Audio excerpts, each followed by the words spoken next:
लो जी, Drew McIntyre की suspension होने वाली है खत्म और ड्रू मैकिंटायर ने लगा दिया कोडी रोड्स पे एक इल्जाम। और दूसरी तरफ ओबा फेमी भी आए कोडी रोड्स से फेस टू फेस करने। ये सारा कुछ हुआ था आज की बकवास स्मैकडाउन में, तो देर किस बात की, चलते हैं सीधा रिव्यू की तरफ। शो की शुरुआत होती है निक एल्डिस से, जो कि बोलते हैं कि ड्रू से मैंने राब्ता करने की बहुत कोशिश की है, मैंने उसको मैसेजेस किए, कॉल की, लेकिन ड्रू रिप्लाई नहीं कर रहा। इसीलिए मैं इस वीडियो के थ्रू ड्रू को ये मैसेज देता हूँ कि वो स्मैकडाउन में आए, मुझसे बात करे, फिर देखते हैं कि उसकी सस्पेंशन कहाँ जाती है। और फाइनली भाई ड्रू मैकिंटायर की सस्पेंशन खत्म होने ही वाली है। फिर बैक स्टेज में एक और सेगमेंट होता है जहाँ पे निक एल्डिस जाते हैं कोडी रोड्स के पास। उसको बोलते हैं कि ड्रू मैकिंटायर ने तुझ पे केस लगाया है कि तू एक अनसेफ रेसलर है। यार मतलब ये मैं भी सोच रहा था कि गंदी तरीके से अटैक ड्रू मैकिंटायर ने किया कोडी रोड्स के ऊपर और अनसेफ वो कोडी रोड्स को बोल रहा है। भाई ये क्या उल्टा चक्कर किया ड्रू ने। उसके बाद वो पेपर फाड़ के कोडी रोड्स सीधा आ जाते हैं रिंग में। कोडी रोड्स बोलते हैं कि ये क्या बकवास है, ड्रू मैकिंटायर को लगता है कि यह अनसेफ एनवायरनमेंट है और अगर मैं बॉस होता तो कब का ड्रू को निकाल चुका होता, लेकिन मैं यहाँ का बॉस नहीं, मैं एक प्रोफेशनल रेसलर हूँ, तो मैं एक ही काम कर सकता हूँ, ड्रू मैकिंटायर का पिछवाड़ा तोड़ सकता हूँ। कोडी रोड्स और बात करने ही वाले थे तो वहाँ पे ओबा फेमी भी आ जाते हैं। ओबा फेमी ने आकर बोला कि तू ड्रू मैकिंटायर की टेंशन क्यों कर रहा है, जो कि यहाँ पे है ही नहीं। यहाँ पे तुम्हारा सैटरडे नाइट मेन इवेंट का अपोनेंट है ओबा फेमी। और ओबा फेमी ये भी बोलते हैं कि मैं फ्यूचर हूँ और ये मेरा टाइम है, तुम्हारा टाइम नहीं। और साथ साथ जॉन सीना का भी डायलॉग मारा, जिसपे कोडी रोड्स ने बोला कि ये जॉन सीना का डायलॉग लग रहा है, जिसको मैं पहले ही बीट कर चुका हूँ इस टाइटल के लिए। फिर कोडी रोड्स जैसे ही जाने लगते हैं तो ओबा फेमी उसको पकड़ के अपना NXT वाला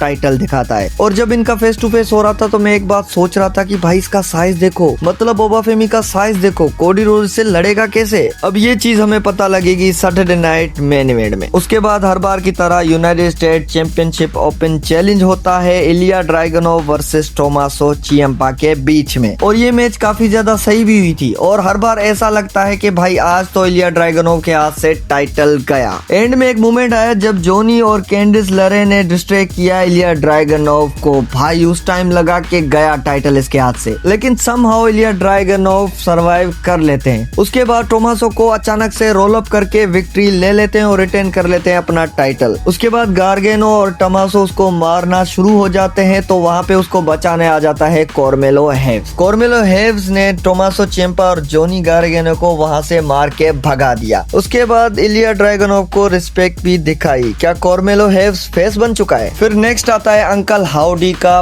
प्रोमो और इस बार अंकल हाउडी ने सुकून से बैठ के प्रोमो दिया। अंकल हाउडी ने बोला कि स्मैकडाउन हम चला रहे हैं, MFTs नहीं, क्योंकि हम हैं स्मैकडाउन के टैग टीम चैंपियंस और MFTs को ये टाइटल चाहिए तो आकर ले ले। उसके बाद म्यूजिक हिट होता है सोलो सिकोआ का। सोलो सिकोआ वहाँ पे आते नहीं, लेकिन वहीं से ही बात कर रहे थे कैमरा के थ्रू। सोलो सिकोआ बोलते हैं कि मेरी मर्जी है, मैं कभी भी आऊँ, तुम्हारे कहने पे नहीं आऊंगा। फिर यहाँ पे ब्रे वायट की भी बात करते हैं कि तुम वो बनना चाह रहे हो। मतलब मैं टोटली समझ गया कि WWE इस राइवलरी को पर्सनल बनाना चाह रही है, लेकिन इस चीज को थोड़ा सा लेट कर दिया इन्होंने। और इनकी राइवलरी के लिए मैं एक्साइटेड था, लेकिन उतना मजा नहीं आ रहा जितना मैंने सोचा था। अब पता नहीं ट्रिपल एच का क्या प्लान है इनके बारे में, लेकिन फिलहाल तो मुझे इनकी राइवलरी में बिल्कुल मजा नहीं आ रहा। फिर उसके बाद सिंगल्स मैच होता है एलेक्सा ब्लिस वर्सेस लैश लेजेंड। अब इस मैच को देखकर यही लग रहा था कि भाई एलेक्सा ब्लिस का साइज देखो और लैश लेजेंड का, मतलब लैश लेजेंड तो उसको तोड़ ही देगी और वही हुआ। नाया जैक्स ने भी इन्वॉल्वमेंट दिखाई और शार्लेट फ्लेयर ने भी, लेकिन एंड में अपना फिनिशर लगा के लैश लेजेंड इस मैच को जीत जाती है। शार्लेट फ्लेयर और एलेक्सा की बात करें तो भाई ये क्या हो रहा है इनके साथ। जब टैग टीम टाइटल से तो थोड़ा बहुत दिखते थे, लेकिन अब क्या हो रहा है ये समझ नहीं आ रहा। फिर नेक्स्ट मैच होता है जवान एवेंस वर्सेस मिज के बीच में और ये क्या चक्कर चल रहा है भाई मिज के साथ। माना कि जवान एवेंस नया रेसलर है, उसको पुश दे रहे हैं, उसको फ्यूचर बनाना है, लेकिन मिज के साथ ये क्या कर रहे हो भाई। मतलब मिज को जवान एवेंस से भी हरवा दिया। अगर मिज की जगह कोई और होता तो शायद कब का छोड़ के चला जाता, लेकिन मिज पता नहीं क्यों नहीं छोड़ रहा, इतना लॉयल है WWE से भाई। लेकिन सच में यार मिज के लिए बहुत बुरा फील हो रहा है। फिर उसके बाद मैच होने वाला था मी चेन वर्सेस जेड गार्गिल के बीच में, लेकिन एंट्री के ही वक्त जेड गार्गिल ने अटैक कर दिया मी चेन के ऊपर। अटैक करके वो आ जाती है रिंग में। वो बोलती है कि मैंने पहले ही बोला जिसको मेरे से लड़ना है वो आ जाए। फिर वहाँ पे म्यूजिक हिट होता है मी चेन का। मी चेन आ जाती है कैन डू स्टिक के साथ। मी चेन ने जेड गार्गिल को अच्छा कवर किए हुए थे, लेकिन जब टेबल उठा रही थी तब उसको पड़ गई एक बिग बू। फिर एंड में चौक लगाकर जेड गार्गिल वहाँ से निकल जाती है। अब जेड गार्गिल को जितना डोमिनेट डोमिनेट दिखाया जा रहा है उस हिसाब से तो कोई स्टोरी लाइन नहीं है भाई। अब जेड गार्गिल को देखकर ऐसा ही लग रहा है कि भाई क्यों ये चैंपियन बनी क्यों,